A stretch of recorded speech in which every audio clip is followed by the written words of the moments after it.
Well, good afternoon and welcome to Tuesday's Tips Live here on Facebook with Michael. I am Michael, so thanks for checking us out. Thanks for coming in to the room if you're here, and thanks for checking us out post-session if you're watching us post-session. So today's tip is about interruptions. Interruptions, one of the biggest time wasters ever are the interruptions. You have this great plan, you laid it all out, you know exactly what you're gonna get done today, and then boom, you get slammed with these interruptions, one after another, and they just take you off track. Your schedule's blown up. Everything you want to get done isn't done because why? Because you let interruptions disrupt your plan. You let it happen because you control the interruption. Yes, I said that. You control the interruption. If you let people interrupt you all day, it is on you, not on them. So let's start from the beginning. As always, I'm going to get to my notes. So, interruptions are controlled by you. Interruptions are part of your job now, so they are going to happen from time to time, and you need to be prepared for that. I coach a lot of executives that tell me, you know, Michael, I get to the office or I start working at 6 in the morning. I'm like, why do you get to the office so early? Why do you start so early? Well, because no one's going to interrupt me at least till 8. I get 2 hours of quiet time, my time. No one's going to interrupt me. I'm like, well, why do you let them interrupt you during the regular workday? Well, I keep an open door policy. People just come in and blah, blah, blah, blah, blah, blah, blah, blah. I'm like, okay, well, that may be all well and good, but you still control the interruption. So the first thing I suggest you do, is to log your interruptions. Just like we did earlier with tracking all your time, you should keep a log of who's interrupting you, how long the interruption was for, and why they interrupted you. As we talked about earlier, if the same person's interrupting you all day long, set up check-in meetings along the way so that you can touch base along the way rather than have that person interrupting you all day. So you have to allow time on your schedule for this. So as we talked about earlier, you don't want to pack your entire day with meeting after meeting after meeting after meeting. You need to be flexible. So if you had some of that time between meetings, you may be able to grab one or two of those interruptions.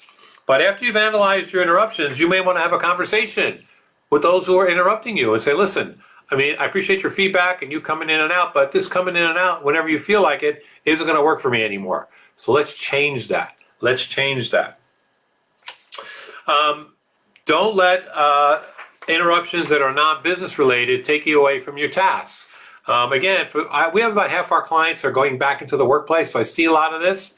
Somebody comes in the office and says, hey, did you see the Caps game last night? Or did you hear about the Nationals? And this, that, and the other thing. Great things to talk about. This is not really the time to talk about it, especially when you're doing your number one project. Hey man, I really want to talk to you about this. Let's talk over lunch. I'll shoot you an email.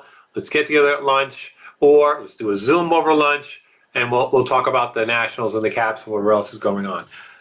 Don't take away from your number one project because of interruptions. Keep interruptions short. Even if somebody needs to interrupt you, keep it short, especially if it's on the phone. People will say the average planned call is about 7 or 8 minutes. The average unplanned call is about 12 to 15 minutes. So if you can keep your calls under 7 minutes, even if they're interruption calls, get to the point, get what you need as far as information, and say politely goodbye. That would save you a chunk of time at the end of the day. So keep the interruptions short. For my clients and for those of you back in the physical workspace, rearrange your furniture. I work with a lot of clients where they have their desk and there are 2 seats sitting in front of them. And I had this when I was on my last full-time job. I actually had the seats turned over because somebody's going to come in your office and they're going to say those famous words and you know what I'm about to say. You got a minute? And it's never a minute. It's just never a minute. It's always 5, 10, 15, 20 minutes to bring a cup of coffee, start talking about all kinds of things. Turn your seats over. Somebody should have to ask permission to come into your office and sit down and take you away from what you're really doing. And you may give that person permission, turn over the chair. So rearrange your furniture. The other thing we suggest you do is to stand up.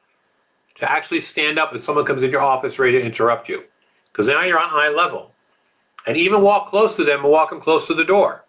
Because you control the interruption. And if you let that person come in your office, sit down with a cup of coffee and start chatting about whatever, it's going to be 15 minutes later and you're going to be backed up on your day. So take control of the interruption. You control the interruption and make sure that no one interrupts you during your quiet time. When I was at the workplace, when I had my last full-time inside job, I had a little tape on the side of my door saying, for the next hour, Michael's unavailable. And unless it was a real emergency, which was really never really an emergency, I was not available. So even during your quiet time, don't take any interruptions. Again, this all takes training. This takes practice. This takes a lot of work to do. So please control the interruptions. You control the interruption. Analyze interruptions. Talk to people one-on-one. Get them to stop interrupting you, and you should be good to go. That's our tip today. Tuesday Tips with Michael here live on Facebook. Make it a great week. Don't let them interrupt you. Take care.